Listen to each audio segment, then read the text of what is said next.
Welcome to Donmar TV News Channel, mga balita sa buwan ng Nobyembre. Ito naman yung bintang ni o akusasyon ni ayan. I am very happy, we're very happy, maybe maririnig din mamaya si Kashane. Mas younger siya sa akin and she has a lot of testimonies to tell. Ito muna yung sinabi niya para medyo summarize na natin.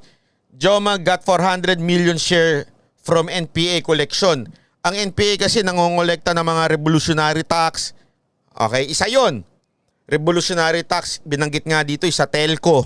Okay? Sa Globe at Smart. Imposible daw. Sabi pa nga ni Lacson, ni Open Knowledge, ano yan? Open secret na daw. Sabi ko, open secret na pala, hindi yung pa pinuno noon. PNP chip ka. O, at tapos, pangalawa, yung mga donasyon. Okay? Yung mga donasyon na nanggagaling. Alam na natin, sinasabi nila, donasyon mula sa ganitong donasyon. Ang hilig niya sa donasyon eh. So, yung kalahati doon, napupunta daw kay Joma. Yan ang sinasabi nito ngayon. Panoorin natin. Mas mayayanig mamaya ang maririnig mula sa kanya. Ang message ko lang is very clear. Napakagandang pagkakataon po ito upang mag-unite ang buong bayan at ang gobyerno, ang Senado, ang Kongreso, ang Executive and even the Judiciary for us to stand against the CPP and PNDF. Sa tanong, sir, from the perspective of a former cadre, anong kapabilidad ng CPP? Florin Caizu, salamat. They cannot overthrow the government, but they can make Smart and Globe pay 200 million more every year combined. Is that not a threat? They can make 300 to 400 million from the NGO racket coming I'm inside. telling you that's an open secret. Yeah. Correct po. I can tell you that's open secret. Wala kayong ginawa nun. And they can make AAA contractors na gumagawa ng mga airport, ports, mga yan. Again, that's an open secret. Oh, that's an open secret. Alam na namin yan. No? Kasi ano na yan. Galaw-galaw naman po pala. May alam nyo na po pala. Di sana ginalaw-galaw na kayo, ha? So aside from dun sa mga donation, may yung mga yung mga ginagawa, lagi silang may kita. Kunwari, maglalagay ng mga airport, mga may kita daw ang NPA dyan. Yes, sir. 2% yung cut ng NPA sa mga infra. Naging 3 na ba? I confirm, sir, 2%. But if there is- Grabe, no? May 2... grabe. So, kunwari, yung project 1 billion, may 2%. Magkano? Paki-count nga dyan. Mahina ako sa mathematics, 1 billion. Magkano ang 2% ng 1 billion?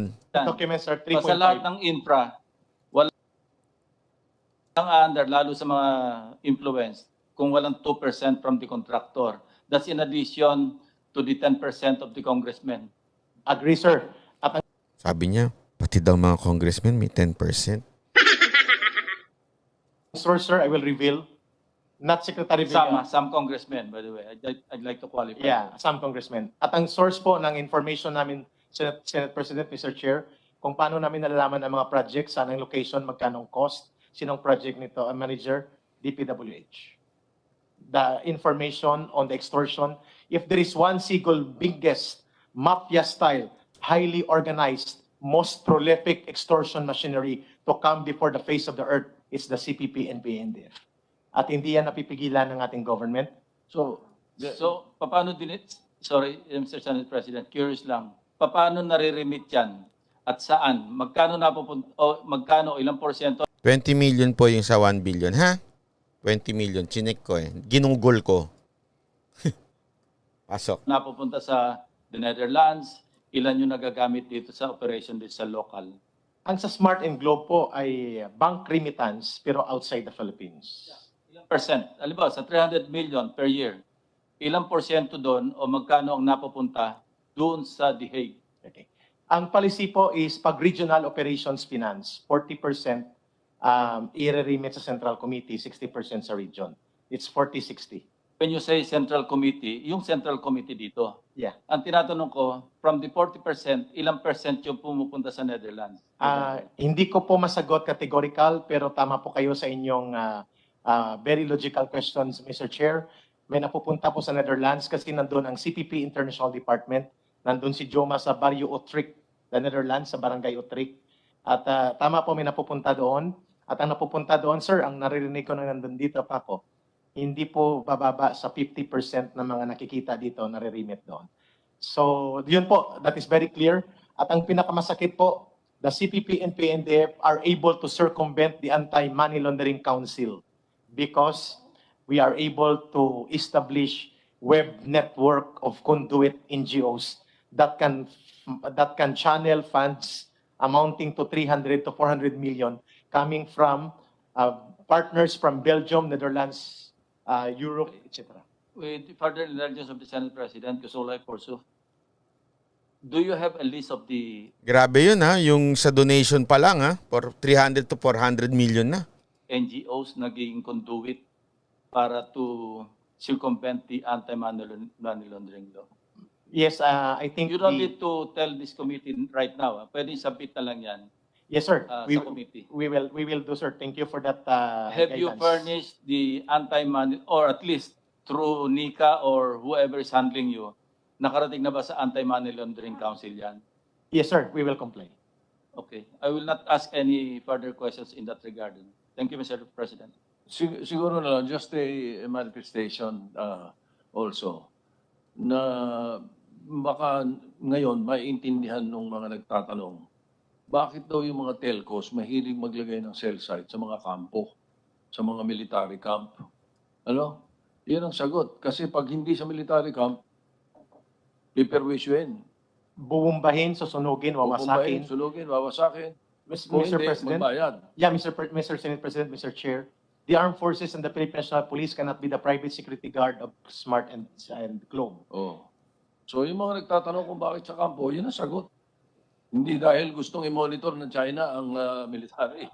Ano? The weaknesses of the government. Si ano no, si Senate President medyo ano siya eh. Kung dilawang ka talaga mabibuisit ka eh, yung mari oposisyon ka. Ayan na, sagot nyo. Kaya yung mga China telco nandun sa loob ng military kasi ayaw nilang magbayad na ng revolutionary tax kaya nandiyan sa military yan. O, di ba? O, ganun siya magsalita. O, di ba? O, kayo. O, dami nyo panday lang kaya so mag-spy pa yung China. Kaya lang naman nandiyan sa loob yan kasi ayaw nilang magbigay ng revolutionary tax eh. O, pahiya tuloy yung mga ano, di ba? Security sector to secure, Mr. President, Mr. Chair, the facilities and infrastructure of these telecommunications. Kasi under the law, bawal man maging security guard ng Smart at Globe at mga private companies ang police at ang army at ang armed forces. So the weakness of that, manipis at maliit ang ating armed forces, malawak ang area, they cannot really secure every critical infrastructure. It becomes favorable to the operations of the enemy. Right. With your permission, Mr. Anyway. So, yun na, asan na yun? Yan. So, ayan na nga ho, yan na ho. Ha? At least medyo familiar na ho tayo dito. Kasi kahapon ho, nakaligtaan ko ito na i-discuss. So, importante ho yan. At least malaman na ho natin na ganyan ho ang nangyayari sa bayan natin. No wonder, ang mga baril nila ay napakalulupit din, di ba? Weng Inojales, that is so true. NGO, dati ako nag-work. May funding for governance sa isang projects namin, funders namin from Netherlands, Belgium. Kaya grabe nga ho eh. Alam nyo, kaya rin siguro nandyan si Joma Sison. Baka kaya nandyan yan siyang nakikipag-deal, hindi natin alam.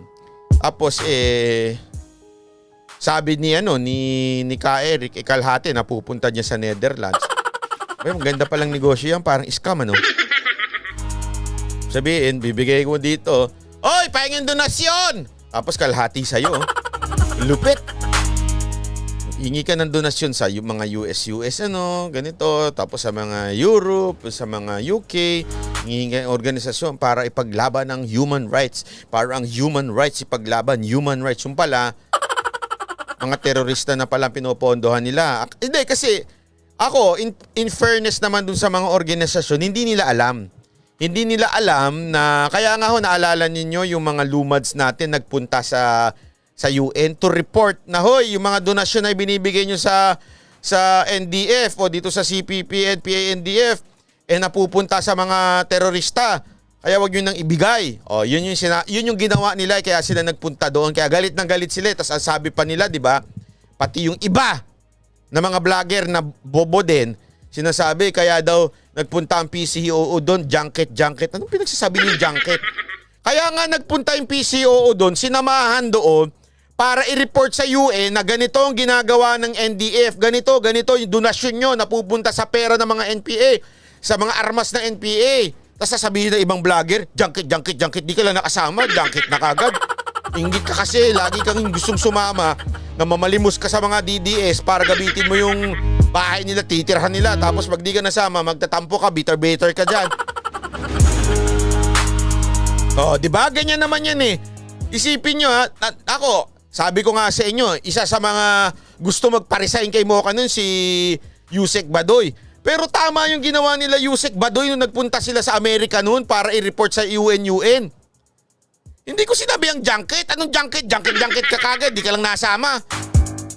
Masyadong Erwin Season, salamat po. Ay mga naniniwala dyan, gullible din talaga. Walang mga jutak eh. Puro kayo mga jutay kayo. Ikita mo, ang ganda ngayon nangyayari kasi ang nakita ko na yung galaw ng NTF LCAC.